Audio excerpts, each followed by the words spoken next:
Hello everybody, Nityanandam. Today I wanted to talk a little bit about school and how my experience with school, dealing with school, being in school, transitioning from high school to college has been so different because of my spiritual journey actually. And I have my brother here with me today, Neeraja, and he's going to share his experience as well because, see, for me, school was always a huge part of my life. I would say the main focus of my life. Especially in high school, I was top of my class, top 20 of my graduating class. I never got a B in high school ever. All I focused my attention on was school. And I lost all my creativity in the sense that like all of my attention was focused in classes versus expressing myself creatively like I used to when I was a kid.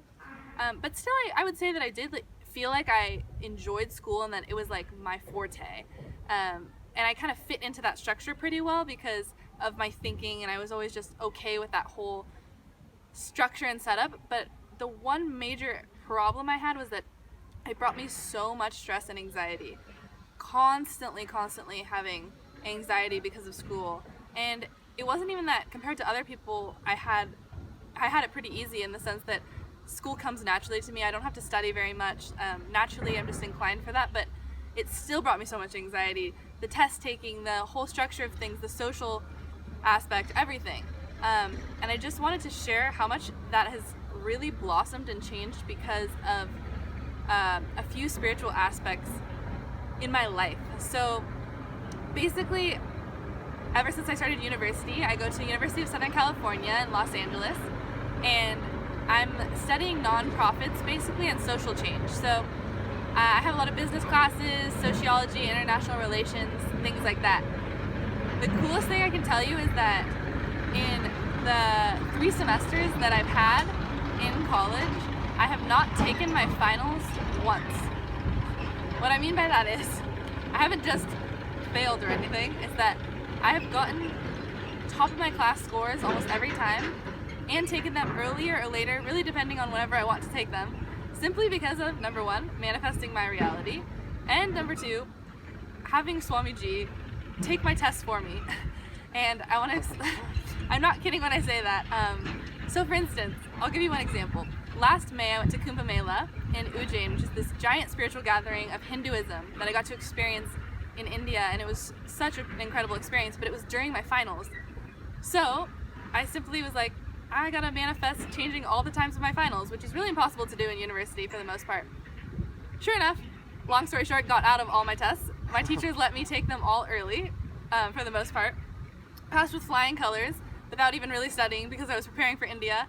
See, I simply just write Swamiji's name on the paper every time on the back of my test, and he takes the test for me. And I'm seriously not exaggerating when I say that. It just flows, and even if I have any type of anxiety, it's just gone as soon as I take the test because I just remember him, I remember my powerfulness, and I just take the test. But one teacher didn't let me take my test early, which was my Spanish exam, which is Spanish 3, which is pretty challenging. And so I had to take it when I got home. And when I took it actually months later, took it in August. So keep in mind I had been learning that January, February, March. Then I ended up taking my final in August when I hadn't done Spanish that entire time. Didn't study for my final, went to my campus during the summertime at the end of the summer to take the test.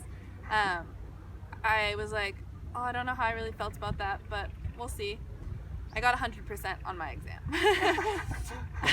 So this is just what my life is really like because of having Swamiji and because of having this whole new context about who I am and like radiating that powerfulness and knowing that I can seriously create my reality exactly how I want it to be.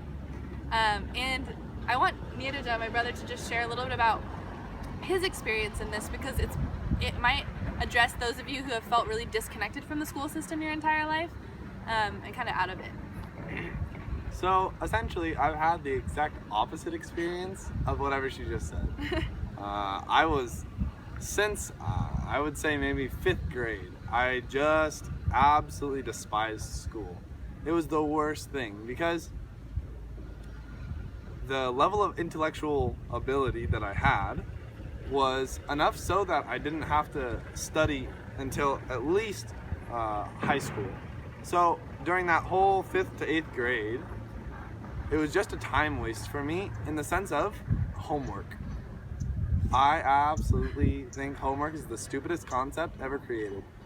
You bring me into a school for 8 hours, and your job as a teacher is to teach me, but instead of teaching me, you send me back where I'm not in school to do school that you're responsible for. Thanks for that. Oh man, so I just absolutely hated homework my whole life, and anything where I would be getting lower than an A in a class between 5th grade and maybe sophomore year was simply because I didn't do homework.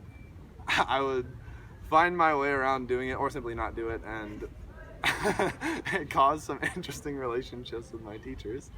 But I would get A's on every test or whatever. So the thing is though, once high school came, I was really getting into my seeking. So all my time when I was not in school, I was investing in learning, but I was learning much different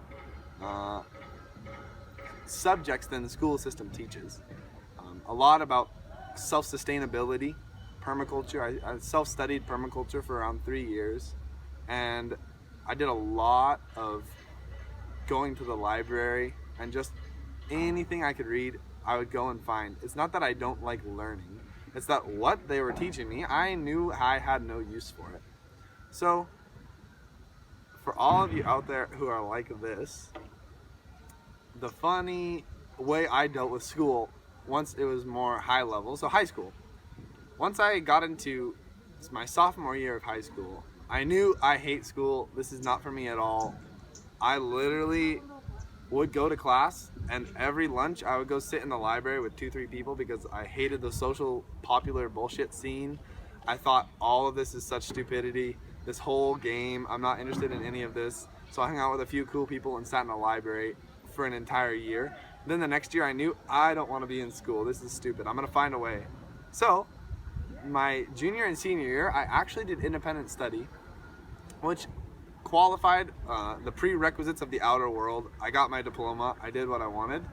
And for those 2 years, I literally did whatever I wanted because the work inside that independent study was literally the easiest and dumbest work I've ever seen in my life. And so I would just, I need some credits, let me do an art class and do whatever I want. And then the rest of the day I would just be surfing and skateboarding and playing music and reading awesome spiritual books, and there was always a way around it. There was always a way around this, whatever the outer world is trying to tell you. But what I really want to share from my experience and what I've gleaned from all this is essentially that there are a few ways to go about the situations you feel you're stuck in. One is what she does. She takes it up as her responsibility and goes to the nth degree, which does a lot for her ability to work and to get things done. I never had any of that. I have a lot of laziness patterns, and I have a lot of non-integrity because of my feeling of not wanting to be conforming to authority. So even when it's for my better good, those patterns have stayed with me. The same way the hard-working mindset and the pressure and guilt from that has its own damage. So what I wanted to say is there's a best way to go about this, and that it's that the school system, yes, it's absolute bullshit at this point in time. It is garbage, and it does nothing but damage to your system. No, 100%. Literally, this, what's the word? Some dude that made the system. Who created the school system? Anyhow, that guy, stupid fellow, created a system to create slaves, to create mass amounts of the same being so that in factories they could just replace you. That is what our school system was designed for. So the main point we just want to make here is whether your route is not being in the system at all and finding that own way to be successful in the world, it is very, very possible. And Neeraja will share in a second about a great example of that in our lives that we've got to see. Or if you want to be in this system, or you feel like you have to be for some reason, whether it's outside pressure, your parents, yourself, anything, I I just want to share the message that you can still be in it, but not be run by it. And there's a big difference between being in the matrix without knowing it and choosing to be inside the matrix. And what I mean by that is, I remember one time I was talking with my best friend, Kaylee, on a trip we went on for my birthday, and we had been talking a lot about spirituality and my journey, and I just shared with her, I thought about it, and she was like, we were talking about how this has changed my life and all this stuff, and I said, actually I realized what it is. It's that, see, I'm still living in the world, but nothing touches me anymore. And I think that was the best way to explain it, is that, yeah, I'm still in university, and I'm at one of the top schools in the country, and I have very challenging classes in terms of the world, or opinion, but I don't let those things move my space. I really can't even fully explain how great and different that feels from how I used to feel in high school. Is that I just know, and not to say that I don't take responsibility and do what I need to do for my classes, but it's that I don't let it run my life. One, I don't let it suck my life, because your life is your time. So I don't let it affect my space anymore, and I don't allow things, even if I have a quiz, I have a test, I have all these assignments, I have no worry or stress about thinking about what I have to do. And I think that's a big thing, is that stress actually comes from this decision fatigue of thinking how much you have to do, but you're not doing it, you're just thinking about how much you have to do. So dropping that cognition is a huge relief. I may know I have 10 things to do. I have 3 papers and 2 tests tomorrow. But I'll just be like, okay, I'll sit there, I'll do it. And I do it. And it's fine. And I don't stress, and I don't say, oh my God, what if I fail this test? What if I do horrible on this? And I just sit in my knowing of, I'm going to do perfectly fine on this. It's going to be all right. This is just one part of my life. I'm going to sit here and enjoy it, and I'm still going to do whatever I can do to make myself successful. But I know that I have life supporting me. And so that's how I've kind of changed in the system, even though I'm still in it. And so Neeraja, do you want to talk a little bit about alternative routes? Yes. See, I just want to say, she's like the queen of USC without anyone knowing it, because she's in there doing exactly what she wants, which is so cool. I think that's so awesome. I have a different approach, no doubt, in what it is I do with my life and what I did with school system and all, but it allots the same freedom, because it's nothing but the surety on you. When you drop the living for other people, living for the school system, living for your grades, and you just live for you, then you're only in the school because you wanted to be. Yeah. Or you're only out of the school because you wanted to be. So true. I don't care about what degree I have. I don't want a degree. I don't care about where my diploma came from. I don't care about any of that, because I'm not attached to worldly life in that way. I knew from 15 I want to live a spiritual life, and it doesn't matter what anybody says to me from now on. I'm free because I know I want to do this. And so I'm going to do this, and whatever people say, I don't care, because it literally has no say in my inner space. And that allotted me the freedom to go through the alternative route, even though you have to do a lot to get to that alternative route, and you might be receiving judgments from people and all these things. It didn't weigh on me either. That freedom is really what you should go after.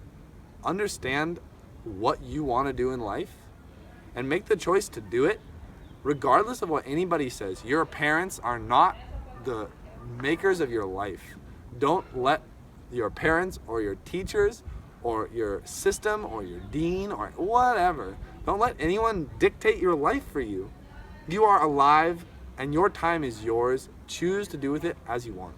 So I just wanted to share about really the ultimate way to deal with the school system, which is to go beyond it, but in the most powerful way.